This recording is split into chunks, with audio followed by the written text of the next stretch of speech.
Today, it's about SDRs, contour, shift, noise reduction, DNR, lions and tigers and bears. Oh my. Next on Live Free and Ham.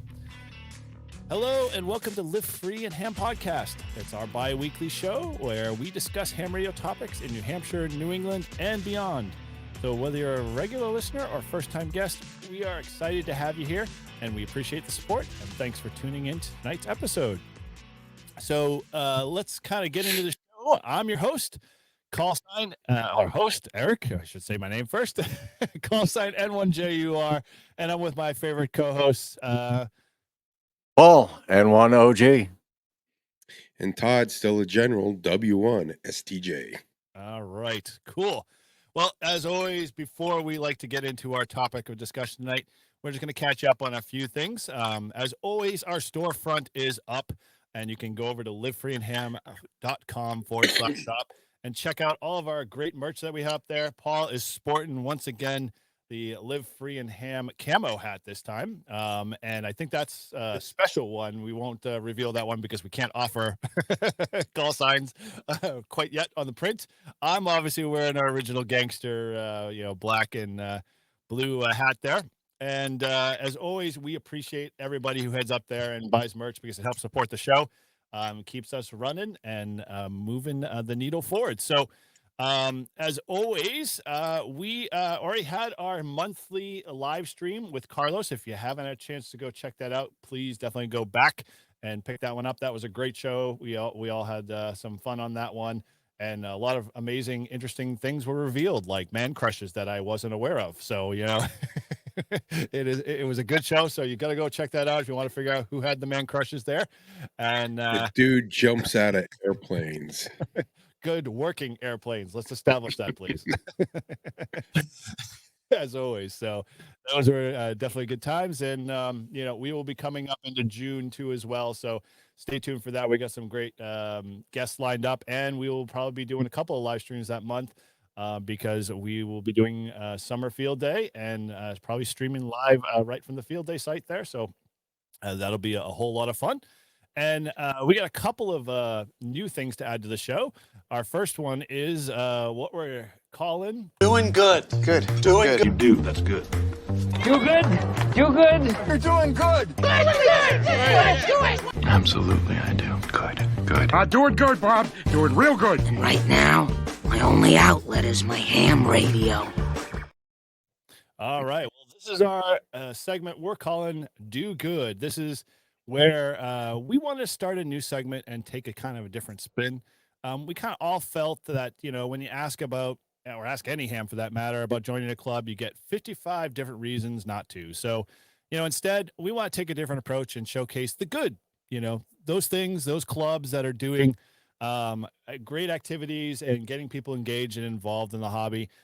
So we are going to start a segment called Do Good. But we're going to reach out to you guys, our listeners. And if you've got a club or you've got, or you're part of a club and they are doing some awesome stuff, whether they're out in the community or they're just doing, events to promote the hobby and just build, great long lasting friendships and allowing people to be able to get in and learn more about ham radio, then we want to showcase those. So we're just asking, if you've got a club and or you're a part of a club and you want to submit something, please just send us an email over at livefreeandham@gmail.com and just put in the subject line Do Good and let us know what your club's up to. And, we'll definitely want to spread the word and share it on our next episode. As we definitely want to continue to promote you and the clubs in and around your area. And, and show that clubs are good and they definitely are doing some great stuff to make the hobby take off. So with that, we're looking forward to hopefully that will keep taking off. And so with that, we'll just keep an eye out in our email for you guys and we'll be able to showcase your club next month. All right. So with that, we're going to dive into our usual segment right after that.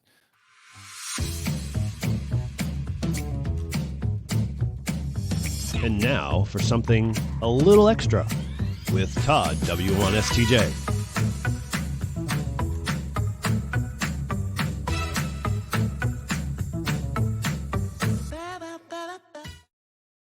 All right. right. Yeah, you've heard it here. This is where we help Todd study for his extra class license. And each episode, we always pick 3 questions from the extra class question pool to test his knowledge and hope he gets his upgrade. If you'd like to follow along, you can always head over to hamstudy.org. It's a great resource to help you prepare for your test and is recommended by 3 out of 4 volunteer examiners. As always, the ADA wasn't available for comment at the time of the survey. Without any further delay, I'm going to hand it over to our VE Quizmaster. Take it away, Paul. All right. Well, Todd, we're sticking to sub-element 4 just to make sure that you get some good practice with this before we move on. So the first question is, what is the purpose of the preselector in a communications receiver? Is it A, to allow selection of the optimum RF amplifier device? B, to store often used frequencies? C, to increase rejection of signals outside the desired band? Or is it D, to provide a range of AGC time constants? Tough one. All right, for the record, I haven't been studying the last week or so. Well, the good news is this isn't confession, so continue on. All right.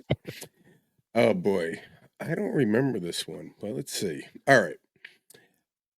I'm gonna say C.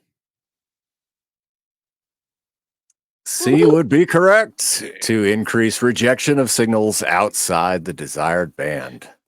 I think my Nice. memory, that's good. Stuff must be sticking in my head. It's good. Well, that's what we Oh, hope, right? Right. Here's question number 2. All right. What is the significance of voltmeter sensitivity expressed in ohms per volt? Is it A, the full scale reading of the voltmeter multiplied by ohms per volt rating will indicate the input impedance of the voltmeter? B, when used as an ammeter, the full scale reading in amps divided by ohms per volt rating will determine the size of the shunt needed. C, when used as a galvanometer, the reading in volts multiplied by ohms per volt rating will determine the power drawn by the device under test. Or D, when used as an ohm meter, the reading in ohms divided by the ohms per volt rating will determine the voltage applied to the circuit. Well, I think it's either A or D. I'm gonna go with A. Right, and A is the correct answer. Yes. Yes, the full scale reading of the voltmeter multiplied by its ohms per volt rating will indicate the input impedance of the voltmeter. It is sticking, my friend, like glue. Whew. Well done. All right, for the third and final question of the day. What is one type of electrical interference that might be caused by a nearby personal computer? Is it A, a clicking noise at intervals of a few seconds? B, a whining type noise that continually pulses off and on? C, the appearance of unstable modulated or unmodulated signals at specific frequencies? Or D, a loud AC hum in the audio output of your station receiver? I'm gonna go with D.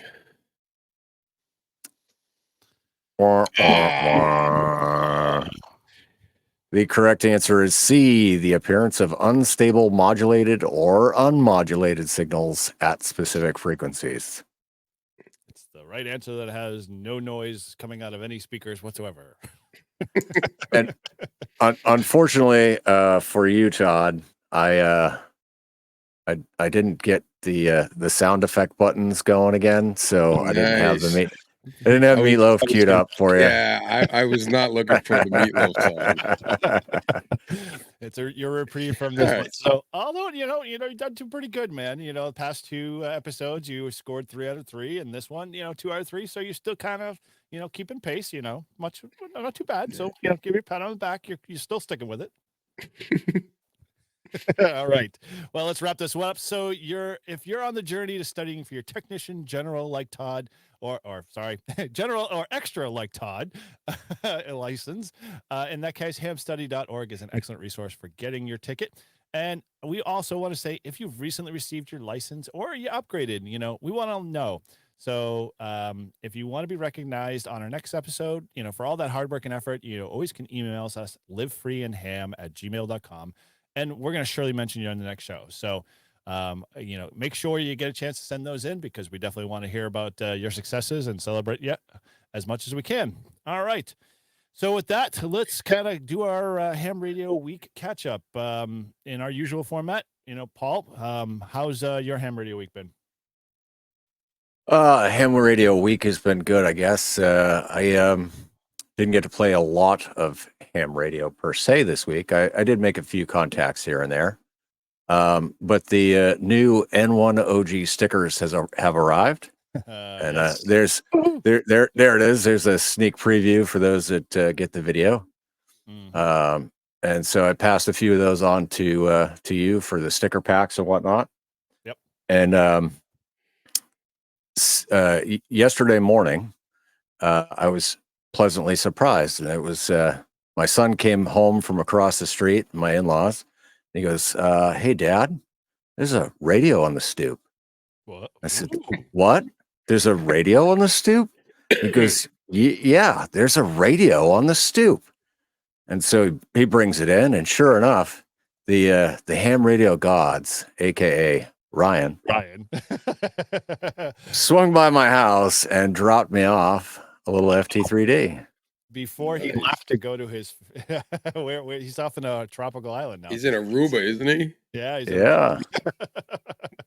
Wow, that's impressive, man. Is it out of the box, or is that still in the box?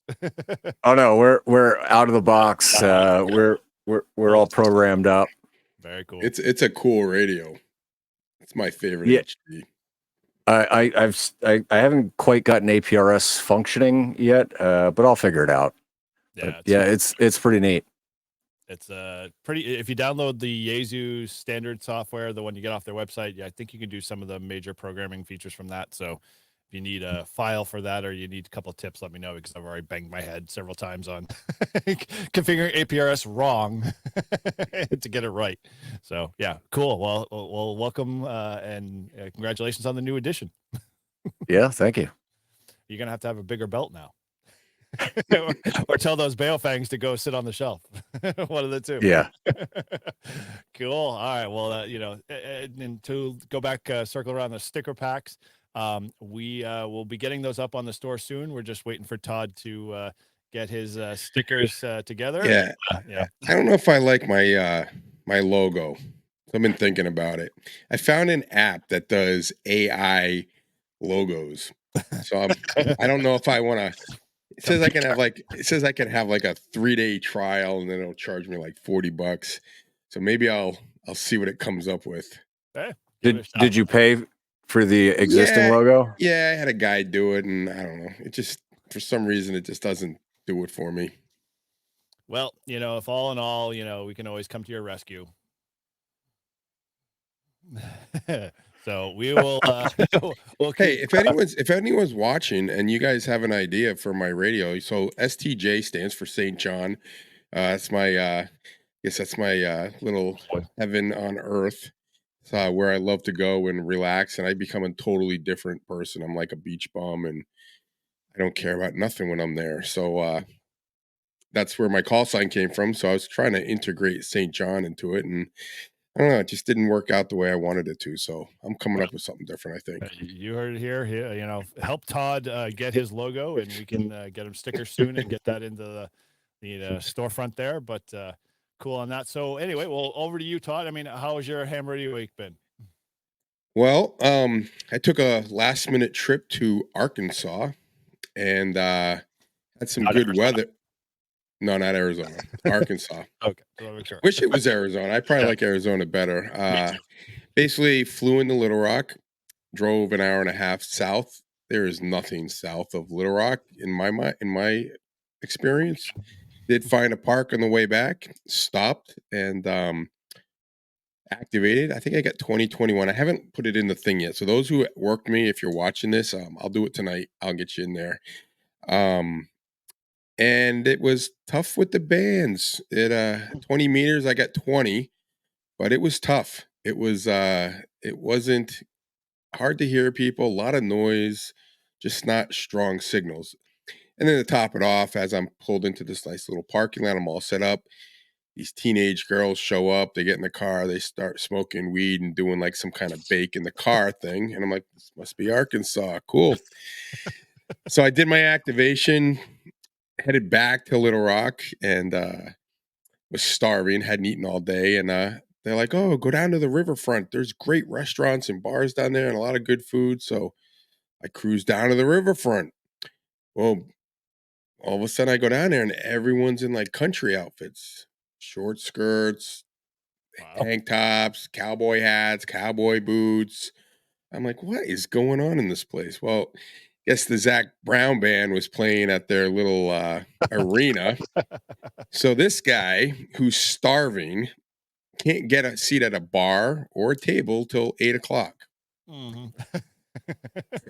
So I got a good story though. So the girl who's probably not watching this, but who was the hostess, really did me a favor and got me a table because she knew I was starving and being patiently waiting just for something. And so afterwards, I get in the car and I got lucky. I pulled, like, as I was driving looking for a parking spot, someone pulled out and I pulled right in front of the place where I was going to eat. So afterwards, I get in my car and it's a rental car, and I don't know, just trying to figure out where the windshield wipers are, just getting settled in, putting the GPS in to figure out how to get back to my hotel. And this guy comes up to me and he says, "Are you moving?" I said, "Yeah, give me a second." Then he asked me again. He goes, "Are you moving?" I said, "Yeah." I go, "Do you want me to wait until you get your car?" And he goes, "Are you an Uber?" So I'm hearing, "Are you moving?" He's asking if I'm an Uber. I'm like, "No, I'm not an Uber." He goes, he goes, "We've got cash. You mind driving us to the concert?" Now it's like 8:30. Like the concert started at 7. I'm like, dude, the concert. He goes, "Oh, we're too good for those opening bands." He goes, "Can you just bring me and my friends?" So it was like 2 couples and like a third wheel guy. So that I said, "Yeah, I get it. I'm driving by there anyway." So, and it was kind of raining. So they pile into my car and they're talking to me and they're all drunk and having a good old time. And they're like, "Oh, it's so nice of you to drive us." And I asked them, I said, "You guys by chance have an extra ticket?" No. I tried, right? So then as I pull up to the stadium or the arena or whatever it is, the venue, they start trying to throw cash at me. Like all the girls in the back, like, here. I'm like, "Listen, I don't need your money. Go buy yourself another beer or something. Have fun. Thank you, because it's been great." So I just went back to the hotel and I just thought it was kind of funny because these guys are just like, the guy's like, "Are you moving?" And he's asking if I'm an Uber. And then they're like, "Are you from California?" Like, because I had a California plane. So I'm like, "Nope, not from California." I'm from the north. Like, every time I go down south, like I have like some weird thing happens to me, like You attract them, Todd. You attract I don't know what it is. But going back to ham radio, I did work. I probably will never be back in Arkansas. I just don't see myself ever going there again. Maybe for work, I don't know. So I did get a park, and that'll be another state activated. So I was pretty gotta get psyched you about business that. cards with live free and ham on them. That's all. When you hand them out, you can say, here's your Yeah. here's your payment. Yeah. Just check out my podcast. Subscribe. Come on, subscribe. Let's go. Oh, and instead of saying like, "Oh, what do you do for work?" "Oh, I do probation work." And then like, meanwhile, the guy's like got an open beer in the front seat of my car, and he's like, "Oh," I'm like, "Dude, don't worry, I only work with kids." But I could be like, "Listen, I'm a podcaster. We're getting really popular. You might want to check me out. Tell your friends." I sort of know Joe Rogan, sort of. Yeah, me and Joe go way back, and he started me out on my studio and everything. So yeah, that's my ham radio. I got next week. We're heading to a tournament in New York, so I'm hoping I'm going to be in Saratoga. So we're going to be there. We leave Friday, come back Monday. So I'm hoping with all these, depending on how many games they win and how that works, I'll be able to sneak out and get a park because I don't have New York yet. Not that I couldn't drive out there and get one, but since I'm going to be out there, I'm going to bring my gear. Well, see if you can hook up with N2MAK and we'll Yeah, yeah, I'm gonna reach out to him and let him know. Like I said, that it really depends on how the kids do, like if they win or lose. And I Mhm. found out today that they're using the USAA bats, which have a little bit more pop. So the coach went out and bought a couple bats for the kids. Yep. He goes, "We have to have a fair advantage, you know." Oh yeah, Oh, yeah. They'll fly pitchers in from the Northwest on chopper, and overnight, yeah. that whole ordeal. Hey, the kid today, I'll be telling you, these kids, they were down. They were getting smoked. And these kids never gave up and they came back and beat this team by 1. And it was a nail biter and they deserved that win. Yeah. So You got Kenny Powers on your team? yeah.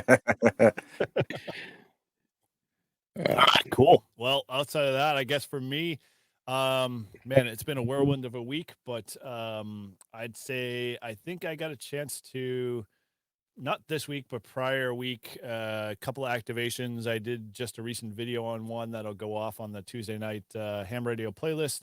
So if you haven't been on that, you can head over to my channel and click that playlist. It's a great group of guys and folks that put together, YouTube ham radio specific content right before the ham radio clubhouse. So it's always fun to watch what they've got going. So I've got, I think, one video at least going on that one. And then I've got to finish up a couple other videos that I sort of stepped on my own, we'll say, dick on this one and screwed myself and saying I would have a video out. So I got to get it going. But, keep your eyes peeled for that one. And, hopefully it'll be a good one. It's on the Farajay and the the Ed Fong roll up head to head. So everyone's interested in seeing what comes out of it. So it's more of a real world test, which, basically going to be, applying wind, rain, and fire to see how they stand up. You'll have to figure out which ones I go with. Well, looking forward to doing that. And Eric also has kind of put it on me to buy the Res 80 antenna so he could test it out against his that coil called? Mad Dog coil. The Mad Dog Mad Dog coil. 80. We'll do we'll do a 3-way matchup: the Wolf River coil, the Res, and the Mad Dog, and see which one comes out. Is the standout. So I'm like, yeah, you gotta come over and bring that Mad Dog coil over to make sure it all fits and see how it works. I want to try it out. And he goes, well, you could buy the Res 80 and we could do a comparison. See, always spending Todd's money. Yeah. All right. Well, cool. So yeah, outside of that, we're getting back into the swing of things now that we're done with some projects of work and whatnot, and looking forward to kind of doing a little bit more ham radio and kind of settling back into the normal schedule. But so with that, we are going to be diving kind of into our topic of tonight. So we've been touching upon HTs and mobile rigs and all of those components for the new ham and new technicians that are out there. So, we figured what's the next logical step, well, obviously we talked about Mike Fright with our last episode, and that one was a really good one. And hopefully, if you haven't caught that one, you can go back and check that one out. I got a lot of good feedback from folks on that one. And, it was definitely a good episode in my book. But we're going to talk along the lines of HF. So if you're new to ham radio, maybe you got a technician license or you're studying for your general, and you're kind of like thinking, all right, well, I want to get into HF. I want to start doing stuff. And you kind of obviously look at the myriad of stuff that's out there. And you're probably, getting a little overwhelmed and like trying to figure out which way to go. And if you talk to one person, they're, they have their own opinions of what radios you should use and someone else does. And then you go on the interwebs and forget it. And you're pretty much, going to get a boatload of, different opinions. So, we're going to kind of try to break it down a little bit for you tonight. And, we're going to try to help you along the way because there are obviously some really good things you can learn from the, very what we call introductory radios that are non-SDR to, getting in the full blown, SDR radios. If you're the type of person that just likes to throw money at the problem, we hopefully will have a solution for you there. But, again, it's really, we're going to kind of give you the nuts and bolts and help you kind of decipher what direction you need to take when going out and purchasing your first ham radio, because not all of us like us have the luxury of heading over to HRO, to test any radio that they'd like, as long as they like, until they close the store. But with that, let's kind of get into it. So, guys, we're going to take this kind of a few ways, but what's your first experience? So let's just talk about our own personal experiences, with you getting your first HF radio. What was that like? What did you kind of get? What led you that way? Was it a hand-me-down kind of thing? Was it a borrow type thing? Kind of talk with that. Who wants to kind of go with that first? I got to say, I got really, really lucky when, so I got my tech in February and then my general in March, of 21. So it was right away that I was bumped up to general. And I was shopping used because I didn't have the funds to buy anything new. Plus I didn't know what I wanted. But I got really, really lucky. Somebody in the club had an ICOM 706 Mark II-G. It's an all-in-one, fairly good-sized radio. It's relatively small, and I think he wanted like $400 for it. Wow. So yeah, so I jumped on it, and I honestly I couldn't have been happier.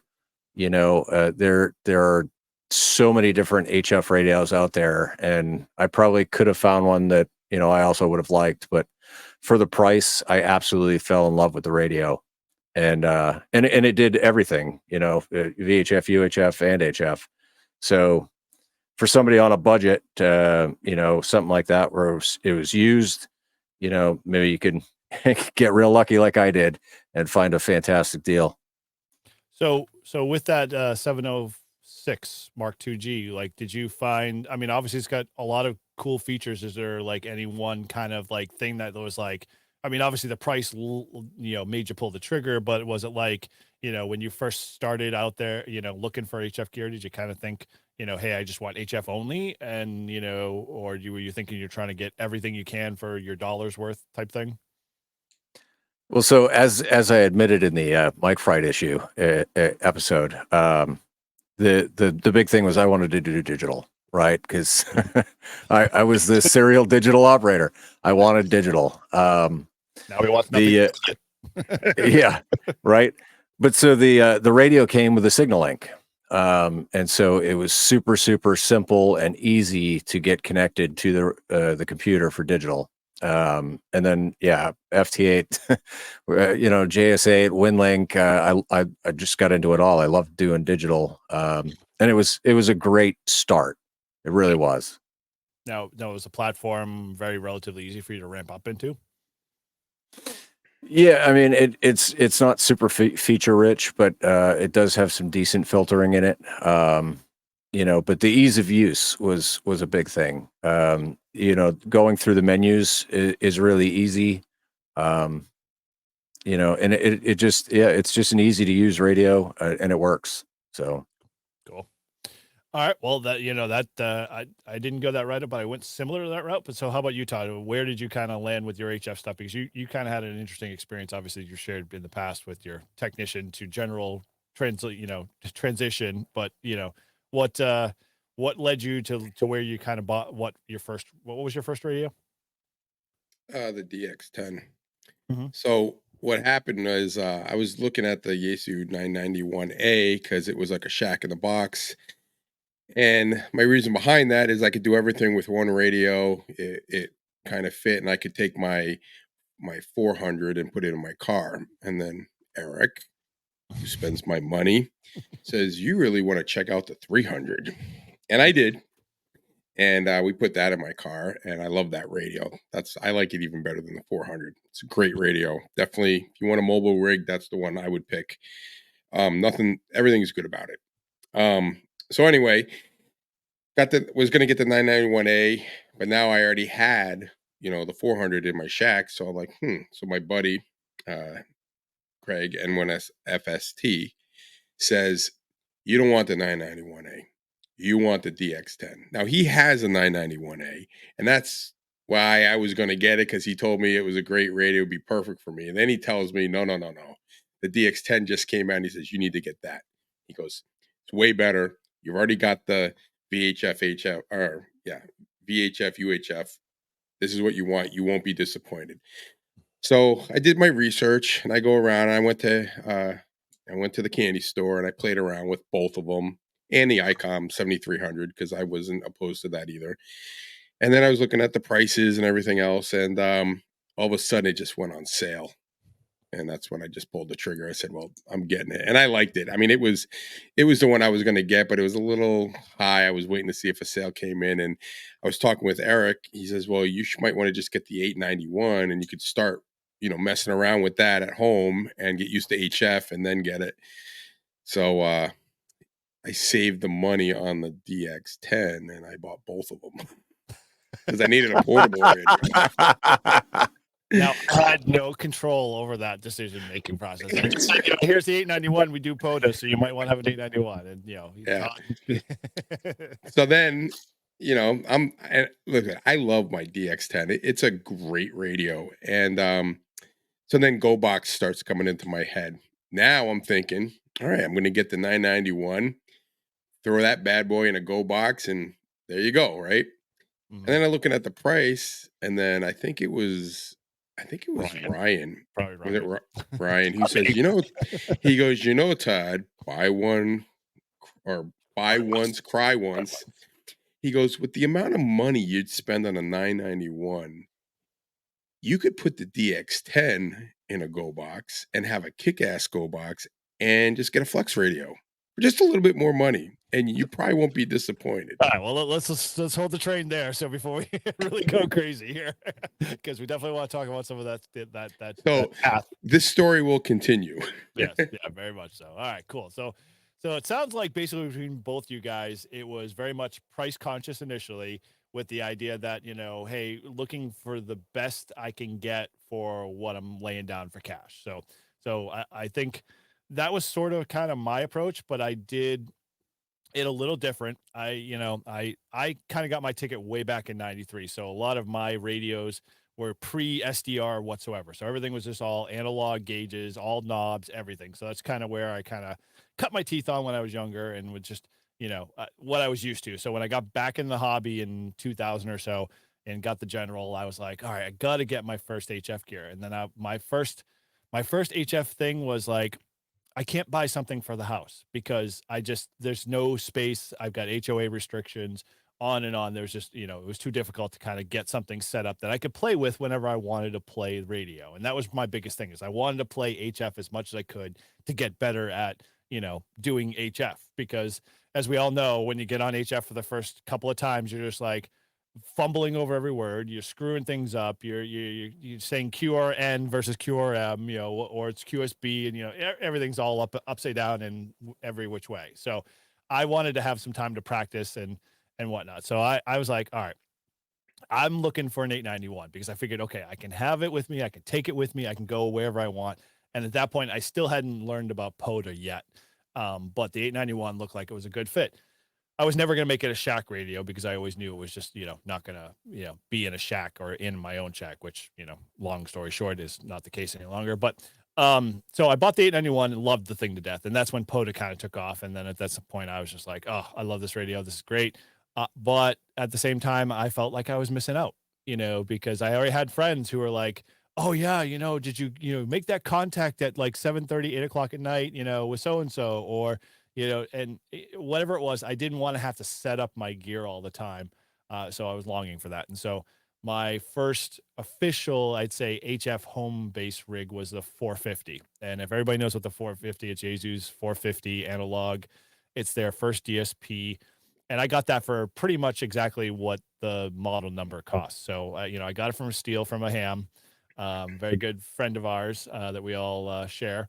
And same with the 891, because, I said I was in it's funny. Whenever I bumped into him, like, hey, I'm looking for an 891. He's like, oh, funny you mentioned that. I have an 891. I'm like, well, how much you want? I'm like, well, I'll give you a good deal. And of course, it was a good deal. So I get the 891.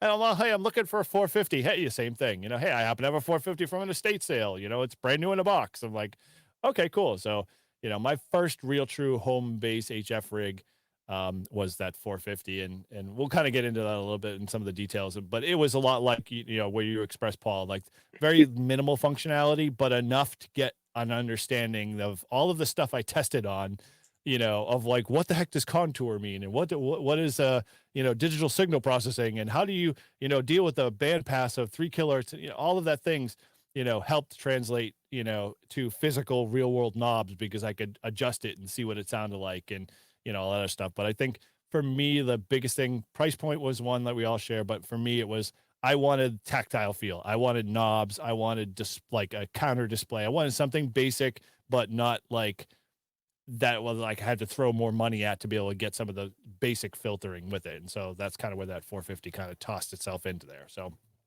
I had that for a while. So, all right. Well, so from that standpoint, so we all kind of have our own little rigs. What one feature with your 706 Mark II, Paul, did you really just like that was like one of those we'll call the killer feature of the 706 that really just kept coming back to the radio? Well, so I mean, like I said, I liked it so much, I ended up buying a second one. And that was my first portable radio. Yep. And so I had one that stayed on the desk, and that was my home radio. And then I had another one that was my portable. And it actually worked out well that that I bought two of them, because the one that was on the desk, I had a wiring issue or something. There was serious RFI, and I want to say I was probably running the amp. We won't get into it. Yeah, 1500 watts. Sometimes the radio doesn't like it. But I smoked the cat control. So it's a 3.5 millimeter jack port in the back that does the cat controls. Something went wrong with it. I still haven't figured it out, but all I did was I just switched the radios, and I took the good one and I put it on the desk so that I could continue doing digital. And then the other one, I don't do digital in the field, so it didn't matter that I couldn't hook it up to the computer. But it was just the simplicity and the reliability of the radio. I liked the size and the weight of it. It's a little bit bigger than the 891, but it's also got the VHF, UHF in it. So, right. It's expected that it should be a little bit bigger. That was, but it's good too, right? Yep, it's 100 watts. It's got the removable faceplate. So you can mount it in your car or whatever. It's just an old radio. I think they stopped making them in '99, but they're still out there plentifully. And ask anybody that's ever owned one; they'll tell you they love it.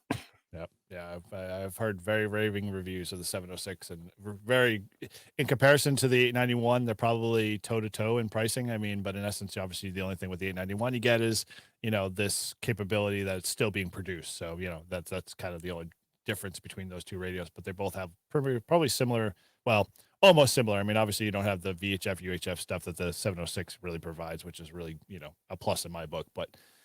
So, all right, cool. So, with Todd, I mean, obviously you dived in the DX10 hard. Yeah. When I looked at the DX10, it wasn't like this all happened like one day. I'm like, I'm going to get it, and it went on sale. And this is what I would suggest any new ham that's just got like their general or looking for thing. I watched so many YouTube videos on comparisons between different radios, guys that have had tons of radios, what they thought of it, the DX10 versus the 991A, the DX10 versus the 7300, I mixed and matched. I watched everything to see. And one of the things that kind of in the beginning, before I got the DX10, that I was contemplating was the ease of use. So I kind of looked at it as like, an Apple computer back in the day when I had an Apple computer was very easy to use. It was like kind of like it did, like you think, well, this is how I would do it, and it would just do it, right? And it's kind of like, I know the Google phones and the Apple phones are pretty much the same, but I like the way the ICOM had the menu and how easy it was, and then the Yaesu is not as right. It's not as modern, I guess, right? Right. Mm-hmm. So then, again, talking to people, they're like, once you start playing with it, it's going to be just as easy as any other radio, right? Because you're going to know where everything is. Right. so I did weigh that, and and the 7300 was such a popular radio. Like everyone has that radio. A lot of people have it, right? And it's good. I mean, Yes. it's a good radio. So, I kind of went, and no one had a DX10 that I knew of at the time, and I was like, and it said it had it had a great receiver in it, which a little bit better than it was rated. I think it was rated like the top 3 back when it came out, like out of all the radios, like for Oh yeah, receipts. the Sherwood report or whatever that. Yeah. So, it wasn't like a hot thing that I was doing. And then I got it. And once I made my first contact, I was like, this thing is awesome. I And remember your first contacts, you were constantly like, dude, I'm able to take the contour and the, oh yeah, the I was shift, playing with dial them in and take out every element. Like I was like, okay, yeah, Yeah, notch filters. yeah. I was like, yeah, the notch. I was like, this thing is awesome. Yeah. So that's how I did it. And like I said, I mean, the best thing to do is like, I mean, we're so lucky, like in this day and age, to have YouTube and resources, and then you've got your peers, like your other hams, people you're talking to on the radio, people you meet at your clubs, whatever, to all give you advice. And my suggestion is just take it all in, and then analyze it and figure out what's going to work best for you, because maybe the DX10 may not be for the guy next to me, but for me it was the right one at the time. And like I said, I love that radio. I would never trash it. I think it's an excellent radio, and it's a great radio for someone who's in the hobby that wants to be in it long term. And it's versatile. You can have it in your shack, or like I'm putting it in a go box, so you can make it a kind of like a go box type radio too. And I got an alert that it really went down in price again. I mean, it was like, again. Yeah. yeah, I got a sale.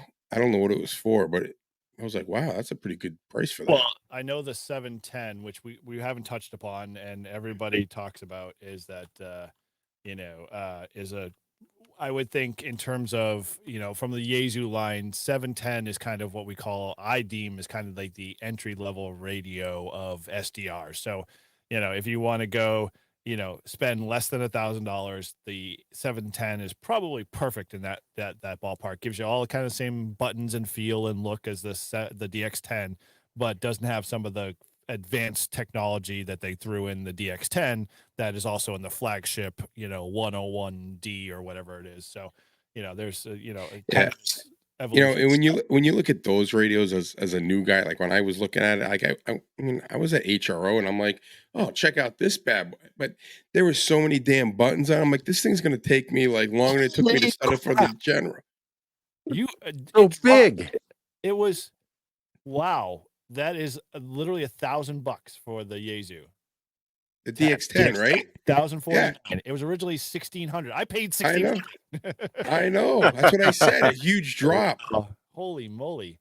And even the 710 field radio, which is not a field radio, I'm going to stand on a box and tell everybody till the cows come home. It's not a radio you take out in the field with you all the time. Is like sub $800. So wow, that's crazy. My God. So I don't know. Maybe they have an overstock, or maybe they're gonna discontinue it. That's why they normally drop it, right? I hope not. They just came out with it though. Come on. Right. Even if they discontinued it, I'd still recommend it for people. It's a great radio. Yeah, I mean, But again, it does a little bit more than the entry level, but it doesn't do everything like the 101 does. And like for someone new and someone like me, like I'm never gonna get into. I don't see myself being a contester unless I hit the lottery and I build an antenna farm somewhere, which I don't see that in my future. And then if I did do that, then I could get whatever radio I wanted, right? Like it wouldn't be an issue. So I think I made the right choice. And, and every time I pull it out, I always remember why I liked it so much. So that's actually a good point, Todd. So like, how would you guys rate yourselves in terms of what your HF experience should be or wants to be? Like, do you find, like Todd obviously said he's not a contester, so that really takes him out of a very big or smaller market of certain radios, even though he has one. Where do you kind of feel like you sit, Paul? Well, so I definitely I wouldn't consider myself a contester, but I do enjoy playing with contests. Okay. Especially when like Todd, going down this progression of HF. Once I decided on the first brand new radio I was going to buy, that radio is very conducive to contesting. So it makes it really nice. It's nice and easy. I've gotten over my mic fright issues, and now contests are no big deal. But I definitely wouldn't consider myself proficient by any stretch of the word. Okay. All right. So, but in terms of casual, you're more of a kind of casual operator, or you find yourself you're a little bit above that level in the sense like you like to get on the radio. It attracts you all the time as much as you can. When you have the time to do it, you play radio. Would that be? Yeah, I mean, sometimes it's great. You get on and you find somebody and you rag chew for 20 minutes, half an hour. Sometimes in that half an hour you could log 30 contacts. It all depends. But yeah, I mean, I like to just have fun with it and see kind of where the HF takes me. So I would say, so basically with what we're saying, guys, is that if you're thinking for an HF radio, meaning the listener, think about what you do. What's your style? Like how much, do you find you're spending a lot of time playing with the VHF, UHF equipment a lot, and you're actually having a lot of rag chews, then, you're probably going to carry that same philosophy into your HF experiences and looking for HF nets and, finding, contacts with people and, or maybe you're more like Paul started, with it being all digital and, that's where you want to go. So you're going to want to find a radio that ease of use to get the digital components where you don't have to buy 17 other devices to get digital, to work with it. You might have to step up to that next level. So, think in those terms if you're, kind of considering radio before you even think about manufacturer, because I think, we all, I guess, would you all agree that, between, manufacturers, the technology is probably about on par with each other? I mean, most of them pretty much offer the same thing. I mean, obviously some have a little bit better receiver, some have a little bit better, transmit component or have a, other feature built in that, one doesn't have over another. Yeah, but it's all fairly comparable. Yeah. Okay. I think for me, I don't think at my level, I don't see a 7300 DX10 or even a 991A. I don't know. I might be able to hear someone a little bit better here and there, but for what I'm doing in my shack, at least, I'm not up there. I don't have the equipment. I don't have the towers. I don't have all the, I got a wire hanging up in a tree. So, and I got 100 watts. I don't have any amps or anything. So I think at that level, I think any of those radios are excellent, right? Okay. So it's kind of, what do you do? And like for me, I'll tell you, I am more of a portable guy than anything else. I do most of my ham radio HF stuff in the park or at the beach or, while I'm mobile. And I didn't plan on doing it that way. It just seems that's where I do most of it. That's where I have most of my, if you look at my log, I'll go in a stint where I'll be home and in the shack doing it, especially in the winter when it's crappy out. But most of my log is mobile activations and mobile contacts. Okay. All right. Well, that sounds like a good segue here. I mean, I think we kind of narrowed it, or at least summarized, I should say, kind of if you're looking for your HF rig, it sounds like any one of the rigs that are out there from the big, 3 manufacturers will fit the bill. It's just, price point and, whether or not you're, looking to, get in it too cheaply or, you're looking for use, because use is going to dictate, kind of what's out in the market. And what the availability is of that stuff. So all right. So I guess with that, let's kind of break down the category. So we've obviously got, what I'll call the HOA restriction or restrictive, category, which is where I kind of fall into of portable use. And then there's, the category of, just home dedicated base station. From a standpoint of those configurations, let's talk about the portable stuff, because obviously we mentioned that a lot. We work with a lot of manufacturers and people who build a lot of portable type equipment. And we use it in our own, setups and whatnot. What, from a portable standpoint, if you were recommending, so, say a new technician or a new general came to you and be like, what do you recommend that I go out and spend money on? Or like, would you give them, what would you provide them as either recommendation for, the type of functionality of the radio or a specific radio, or more so, would you, try to kind of give them more of like, okay, well, what's your budget and let's work from there type thing.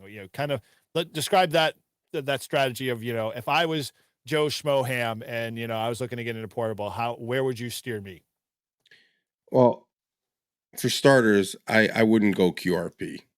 Okay. Not that I'm against QRP. No, I just wouldn't, because look at we had like last summer, bands were like kicking easy, everyone was making activations, you didn't have any problems. Now it's been a little bit, we had that solar flare and it's like messed everything up. Mhm. Right. So the bands of 20 meters has been tough lately, right? It hasn't been as easy as it used to be. And I'm guessing with 100 watts, I'm probably doing a lot better than if I was on 5 or 10. So I think if you're brand new and you're going to start going doing POTAs or go portable and be out there, you're going to want to make contacts even on the crappy conditions. So that's where I think the 100 watts is probably would be where I would steer someone. Okay. All right. You agree that same philosophy, Paul, or? So yes and no. So like, well, all right. So like with me, with my progression through HF radios, right? My first radio being the 706 Mark II-G, which is also a great portable radio. And so it's very easy then to be budget friendly. And you go, okay, well, this is my first radio for home. And then, well, now I've got the money that I can buy the new home radio that I want. Mm-hmm. Now that radio becomes your portable radio until you've gotten to the point where, say, well, all right, this is filling my needs, but I would like this, or I would like that. And then, 100% look at, like, I love what is it? K0 KLB. Yep. What he does with that G90. Like, I mean, it's amazing. It works for him. The 891 was what I went with. I love that radio for all things portable. It's fantastic. It's slimmer and lighter than the 706. But yeah, just, I guess figure out what's going to work for you. And whether that's, going full power because solar activity is not slowing down. Or hey, go QRP and get out there and be the target that everybody wants to find. All right. So interesting. So my take on all that, I would, my assessment, at least because I feel like I'm a little bit more seasoned in terms of, knowing what's out there, knowing what works, what doesn't work, and kind of getting my assessment of someone, if they asked me that question, I think would be, okay, well, have you done any HF at all? And meaning like simple things like have you been to field days? Have you done even an operation there? Do you know what HF, do you know what the HF bands are like? Get to know them first before you figure out what you're going to put for radio on the, the air. And then from there, if you've felt and and you've done a few activations, you've played with other people's equipment a little bit, then I would kind of say, okay, well, is QRP a better approach for you? Well, do you get frustrated fast? Do you not have a good set of, we lost Todd. Let me bring him back in here. There we go. Or no problem. The fact that like, hey, you don't have a lot of time when you play HF. So you want something that's going to just get you out no matter what the conditions, no matter what the propagation is going to be that day.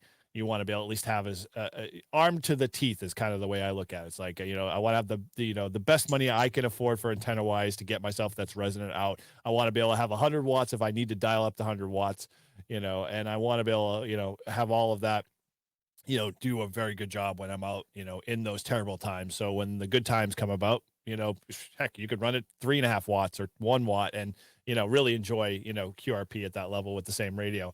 But I think you touched upon it too, Paul, which is that if you only can afford one radio, and I've seen this already, and this is kind of my fight a little bit, is that 710 non-ESS radio is being touted as a field radio. But you figure if you're going to spend only once for right now, maybe that's the radio for the purposes of both having it in the shack and having it out in the field. Now, not a field radio in my mind. I'm not going to lug something like that all the time on a photo. But if that's the only thing I have and that's the only thing I can afford at the time, then yeah, that might be a good fit for you. So I think, from that vantage point, if you're really just, like Paul said, budget constraint and you can't afford multiple rigs, or you just like, you're not sure where to go, buy that one rig that can do many things.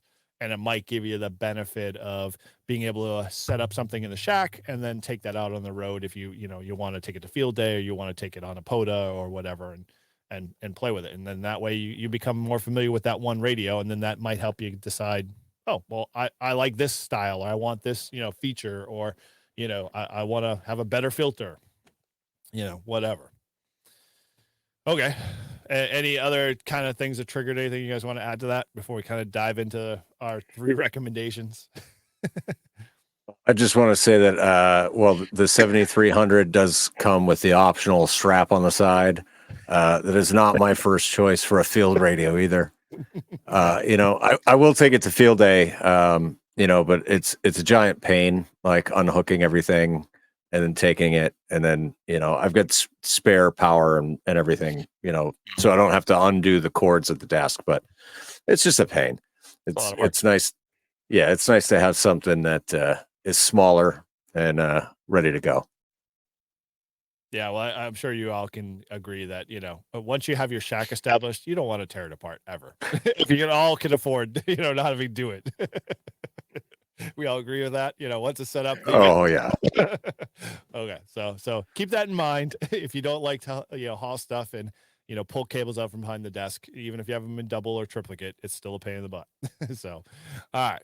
Okay, so from a portable standpoint, I don't want to kind of get into specifics radios, because obviously we touched upon them in other areas. But if you're seeking out certain styles of radios, whether it's like G90 or 891, feel free to email us at livefreeandham at gmail.com, and we'll be glad to help you decipher some of the pros and cons to each of those radios and work in that route. But so let's kind of wrap up with some of our recommendations. So when you're buying your first rig, we'll break this into 3 categories. So it's the budget conscious category, the sub $1,500 radio category, and then, I throw money at the problem to, solve my issues. So using those 3 categories, what are you guys recommending for your top 3? So let's start with the sub, we'll say or we'll call the budget conscious radio. So that's like less than $500 and lower, or free or hand me down or whatever.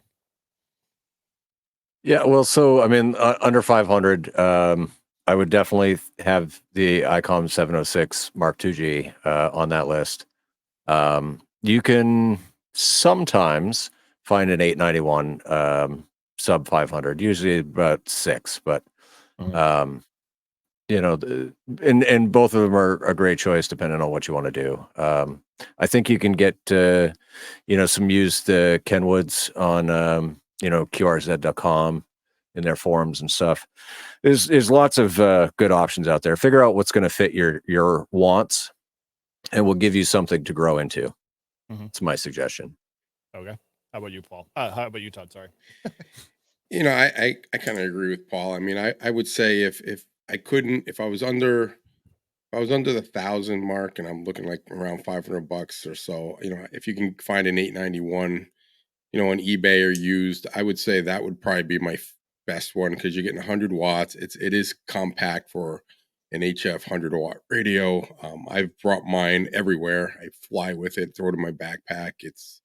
It's very useful, and it always works. And it doesn't have waterfalls, and it's the menu's a little cumbersome to go through. But if you're doing portable stuff, like, you don't really need all that stuff. You just need a filter here and there, maybe to take out the static or the noise or something. At least that's been my experience. More in the shack, you have to have more of the filters. So if you're looking for more just portable, I'd say the 891. If you're looking for more in the shack, I think the 706. Okay. All right. Well, I'll throw a couple of radios in the ring that we didn't mention.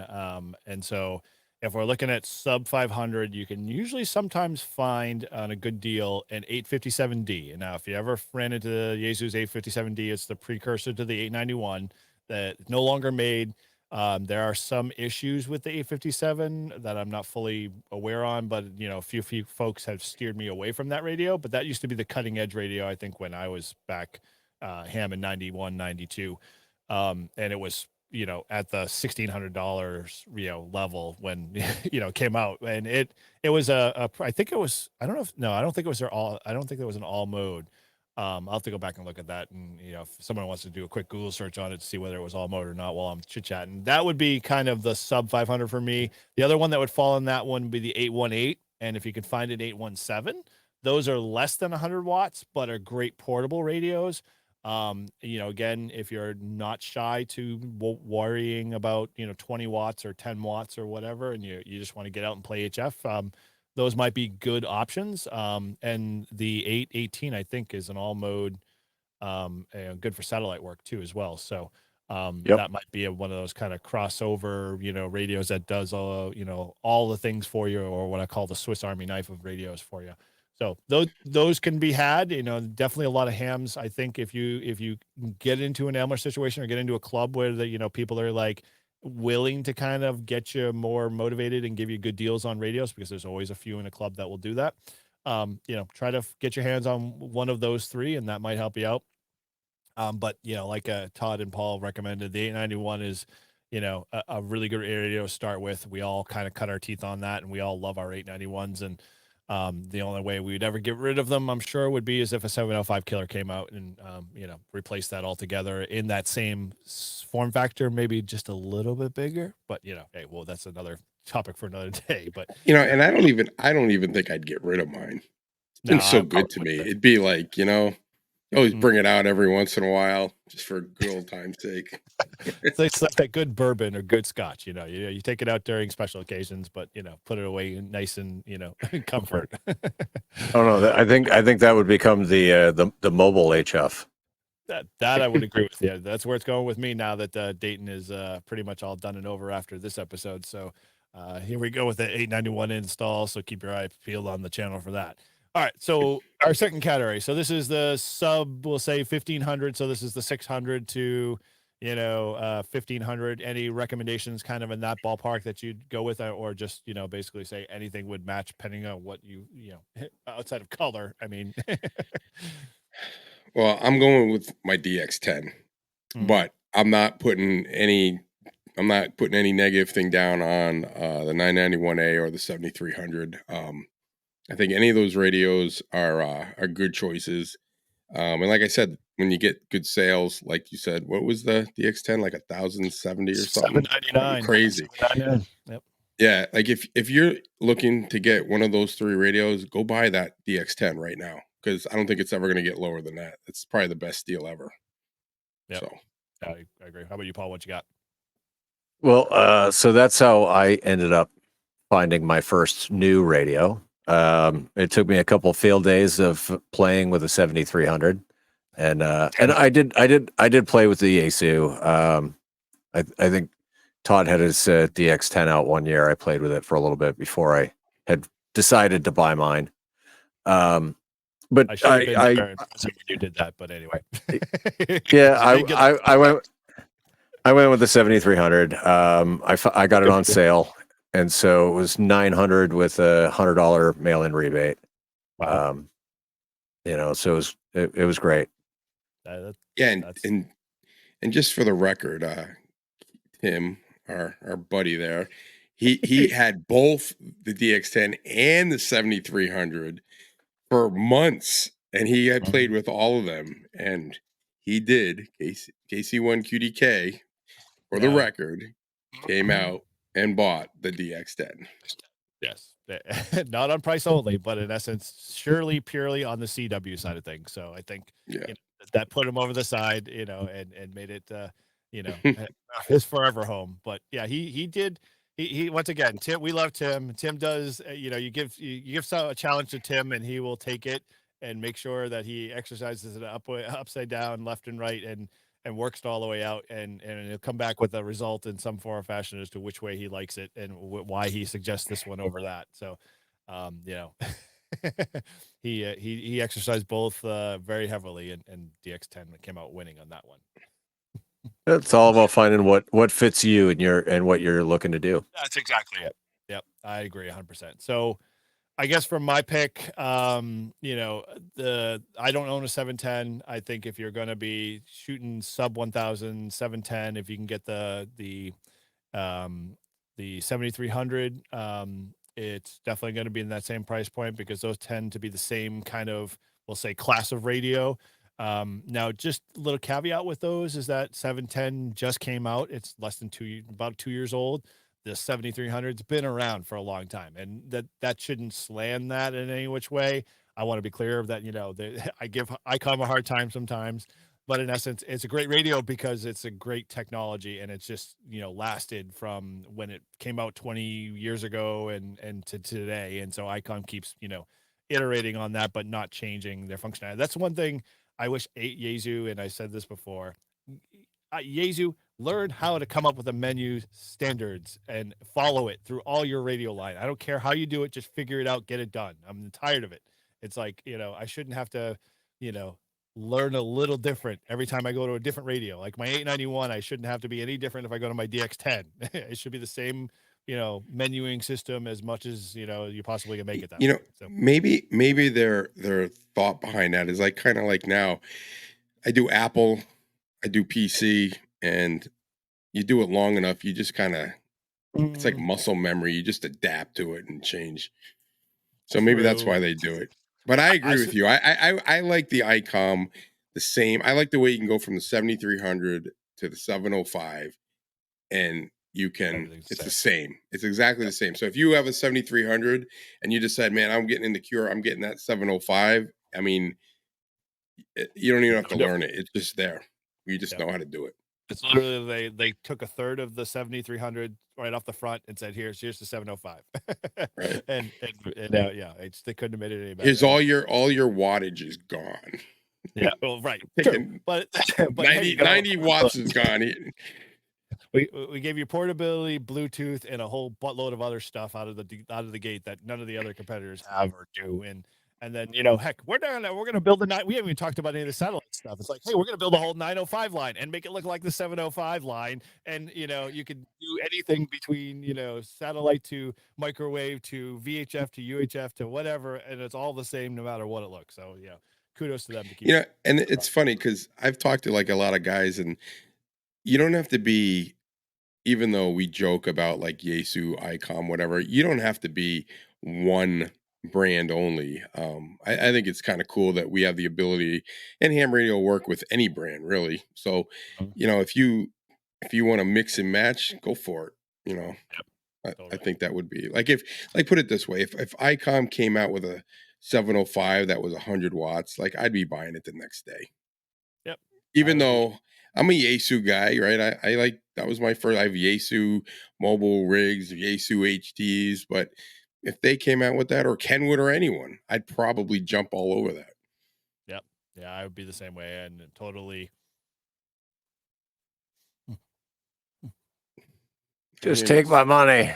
Take my money. So that's all what I'm about when it comes to that stuff. So, all right. You can't bring it with you when you're gone, right? I'm with you 100%. Might as well spend it. Don't bury my radios with me, Mom. Sorry. Or wife. All right. So our last category, the proverbial buy once, cry once, you know, throw money at the problem. You know, obviously Todd and I, you know, kind of had the flexes there. I mean, Paul, obviously, where would your dream radio go if you had no issue with just, you know, wherever? Would you stay ICOM camp, or would you go more true SDR? Would you go Sun? What? Well, so I mean, like Todd, I've got both. Right? Yes, my desk radios are ICOM, but I've got Yaesu in the truck, and now I've got a Yaesu HT. So I do enjoy Yaesu. I guess if I had all the money in the world and money wasn't an option, I'd join the flex party. I'd get the top of the line one. Wow. Okay. Cool. That'd look good to hear. And I was surprised you wouldn't go the 7610, which is pretty much, you know, kind of in that same ballpark as the Flex community outside of just being all software based. But yeah, okay, cool. I like that idea. Well, I did see the new Flex radio with the big display on the front, and that looks pretty nice. Yeah, But you can also get the Maestro, which is a portable display. So you could have your radio somewhere else, like in your closet, and you could have your nice display that is exactly the same as the one built into the radio, but it's portable. everywhere. Oh, there you go. anywhere in the world. Everywhere you go, you're at the hotel, just bring that with you. Connect to the pretty- Wi-Fi and you're on your Flex. Yeah. It's pretty Yeah, awesome. that's pretty cool. All right, so Todd, what's your call there? What if no money was not just not an object and you just spend it freely? What would you go for? Yeah, I'd say the Flex. Mhm. I didn't understand the Flex at first. I didn't understand what the big hype was. Bill was in W1WRA, our president, swore by it, says it's awesome. I just couldn't understand it. Didn't have any buttons. It was all computer. And then I started messing around with it, and I was like, holy crap, this is the best radio. I mean, you can literally just take every ounce of noise wherever it is and just delete it. Shut it out. It's awesome. Mhm. And it's and what's cool about it is like they always update it, so it's all software, so it's constantly getting like new radio, and as long as the thing keeps working, and it's been great. And I love that I can get on it on my phone, my iPad, when I'm doing those overnight shifts, being able to play radio when I'm bored, middle of the night. It's kind of cool. Yeah, I think I'm with you. If it was money was no no matter, no issue. I would like to kind of dabble into the Sun, realm. It's kind of the counterpart to Flex, just to see they're a true SDR, pure signal kind of, company. Their units are like, sub $6,000-7,000, units. So, I have no idea. I've seen some of them in action, seen, kind of how they play. But, if I had, I'm already in the Flex camp, love my Flex. It's a great radio. It's the 6400, so I only have one of the spectral capture unit, which, at this point, I don't know if I need another one quite yet. I haven't realized the benefit of having two transmits because I'm like, I can barely manage one at this point. So, it would be just more like, hey, I'm the Joneses and, I live down the street and I have two. But then at that point, I'm like, okay, I need an antenna switch and, everything else that goes with it. The other thing you could do is if money wasn't an option, you could get an antenna for each band and a radio for each band in your shack, and you could literally have every band, every radio going all at once. And I know that that's how contesters do it, that they have huge antennas, 1,000 watts, specialized radio antenna just for that. Yep. And then they want to go to 40 meters, they just slide their butts over and here's the 40 meters. A lot of times they don't even do that. Sometimes it's just like, 40 meters, click, boom, everything's all connected. Now you're on 40. Yeah. Right. Which, yeah, that is Automate it all. Oh, yeah. We're gonna have to have Ryan schedule a time to go up and I know. I want to see that contest guys in New Hampshire. Or if we're a Saudi prince or Arab prince who decided that he wanted to have his own repeater in space, what did he do? He launched his own rocket with his own satellite, so he has VHF, UHF hanging over the Middle East for him to play with. Yeah, exactly. Right. That's some dedication to your hobby, if you ask me. That is some crazy money, my friend. Crazy money. All right. Well, let's try to bring this back to reality. GoFundMe. We want a satellite on the East Coast, so please start donating. We need a rocket ship, a satellite, and a launching site. Come on, Elon. On top of Diane's kitchen, so Todd can get his tower antenna farm. Just piling up there. All right. Well, cool. So let's kind of put a bow on this a little bit. So it sounds like, any last kind of things that we might want to relay to, a new ham that, is looking in HF gear that, we want to part some words of wisdom to them as they're kind of looking, or, any direction that you want to point them in. Play. Yeah, And then play some more. Yeah, get on the air, and you make the right choice for you. do your research, have fun watching videos, and try to get, if you're fortunate enough, you can get to a store that has the radios that you can try out. It's always fun to push the knob or turn the knobs, push the buttons, and get a feel for it, see what you like about it. But you're not going to go wrong on any of the radios that we talked about. The whole point is getting on the air and making contacts, and you'll definitely do that with any of those radios.